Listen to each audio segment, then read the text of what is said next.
अच्छा ना भी लगे तब भी समझना पड़ेगा। Praise the Lord। क्योंकि दूसरा रास्ता है जल और आत्मा। हमारे बीच में पास्टर बहुत सुंदर आत्मा के बारे में बताए, तो मैं सोचा आत्मा तो चला गया उधर, जल को मैं लेके आता। तो मैं जल की तरफ आ गया, तो जल के बारे में कुछ बता के जाओ, ऐसा मैं सोचा। तो क्या है जल?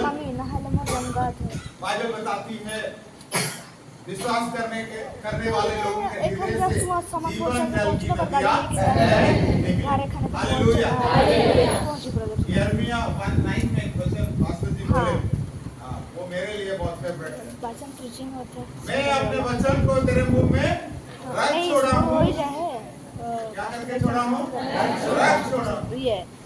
उसका मतलब वो आपके अंदर में घुस गया है, और जब आप नए जन्म पाते हैं तो ये वचन आपके मुंह के द्वारा हमेशा निकलते हैं। हालेलुया। और पवित्र आत्मा क्या करता है? आपके अंदर जो वचन है उसी को ऐसा आंधी तूफान चलाता है कि पेंटिकोस्ट का दिन आप पहुंच जाएंगे। कौन सा दिन पहुंच जाएंगे? पेंटिकोस्ट का दिन पहुंच जाएंगे, जिसमें बाइबल बताती है कि जब पवित्र आत्मा तुम पर उतरेगा तुम क्या पाओगे? सामर्थ।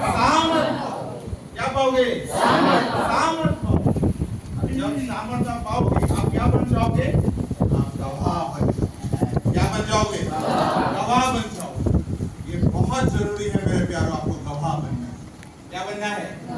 गवाह बनना है। अगर आप तो जीवन में आप कुछ भी बन गए, अगर आप गवाह नहीं बने तो कोई फायदा है नहीं।